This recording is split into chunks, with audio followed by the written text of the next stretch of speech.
सभी भक्तों से मेरा राधे राधे। आप सभी का मेरे चैनल में बहुत बहुत स्वागत है।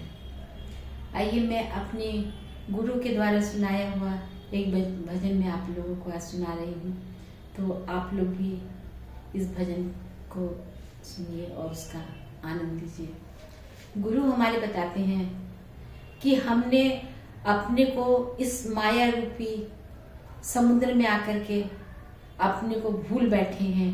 हमने अपने आप को भुला दिया है। हमें बस हर समय इस संसार रूपी सागर में ही हम फंसे हुए हैं। गुरु हमें इससे निकलने की युक्ति बताते हैं। कहते हैं, गुरु हमें बता रहे हैं कि एक बार एक कौवा आकाश में उड़ रहा था। उसे उड़ते उड़ते एक भैंसे का शव पानी में तैरता हुआ दिखाई पड़ा। तो कौवा उड़ करके उस भैंसे के शव के ऊपर जाकर के बैठ गया। अब कौवे को तो इतनी खुशी मिल गई, अपार खुशी मिल गई, उसकी सारी दुनिया वही हो गई।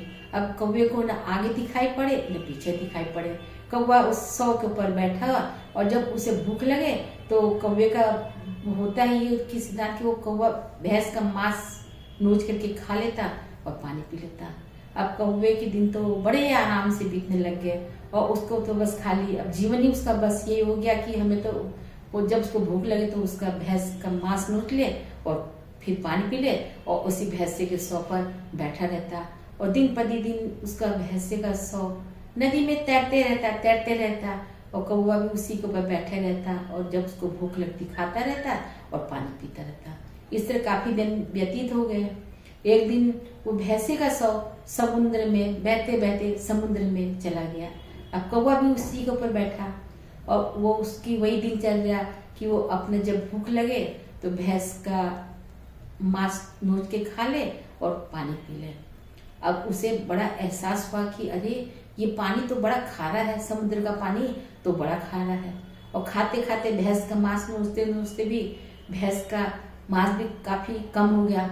अब उसे चिंता सताने लग गई कि अरे अब तो ये बहुत कम भी रह गया और पानी भी खा रहा है, तो क्या किया जाए। अब वो उड़ करके जाता है, लेकिन जब देखता है चारों तरफ समुद्र ही समुद्र, समुद्र ही समुद्र, उसे कोई जगह ही नहीं दिखाई पड़े रुकने के लिए और वो थक करके फिर वहीं पर आकर के बैठ जाता है। एक दिन इत्तेफाक की बात, भैंसे का जो मांस बचा था वो उसमें से कुछ पानी से कुछ जंतु ने निकल करके उसको खा लिया। अब कौवा बड़ा परेशान। अब एक दिन ऐसा हुआ कि कौवे की भी वही हालत हुई। कौवा को न पानी मिला न भोजन मिला और उसने भी अपना लुढ़कते लुढ़कते कहते मतलब टहलते टहलते उसके भी जो है प्राण निकल गए और वो भी आकर के पानी में गिर गया और उसके शरीर को भी जानवरों ने खा लिया। तो गुरु हमारे बताते हैं कि ठीक हमारी भी सिचुएशन यही है। हमारा भी जीवन इसी तरह से व्यतीत हो रहा है।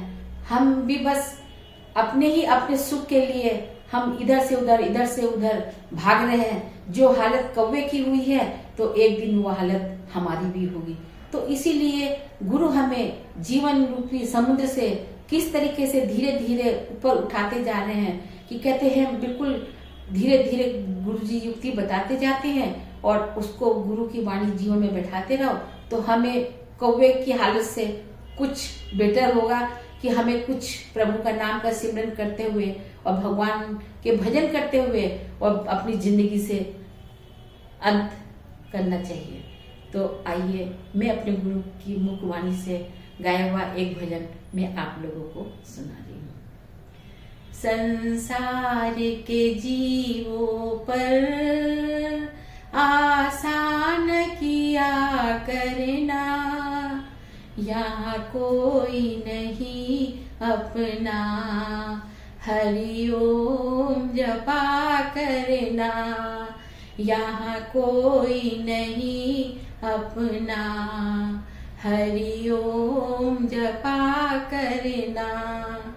जीवन के समुंदर में तूफान भी आते हैं, जीवन के समुंदर में तूफान भी आते हैं, जो उनके सहारे हैं वो आके बचाते हैं, जो उनके सहारे हैं वो आके बचाते हैं। भगवान ये कहते हैं जीवों पे दया करना, जब कोई न हो अपना हरि ओम जपा करना, जब कोई न हो अपना हरि ओम जपा करना। दावान जमा लेना ये देश बेगाना है, दावान जमा लेना ये देश बेगाना है।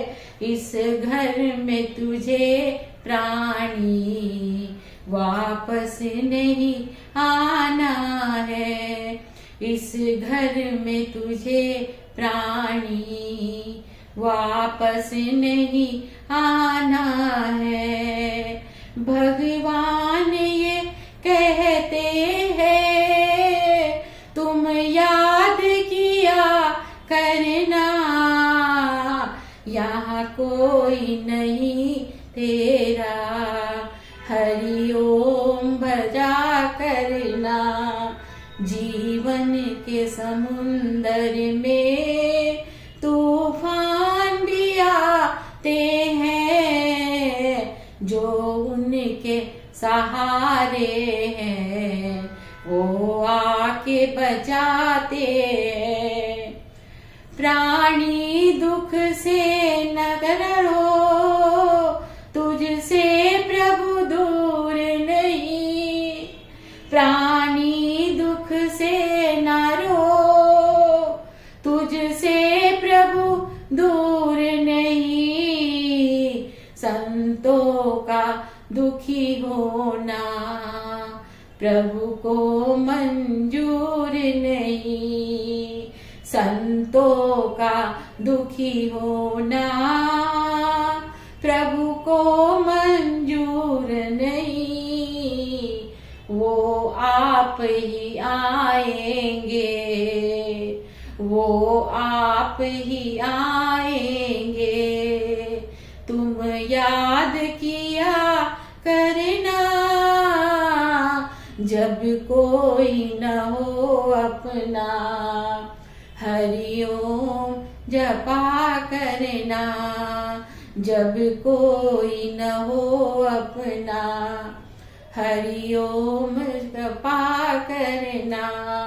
संसार के जीवों पर आसान किया करना, जब कोई न हो अपना हरि ओम जपा करना, हरि ओम जपा करना, हरि ओम जपा करना। मैं बहुत भाग्यशाली हूँ कि मेरे हस्बैंड का नाम भी हरि ओम है। हरि ओम।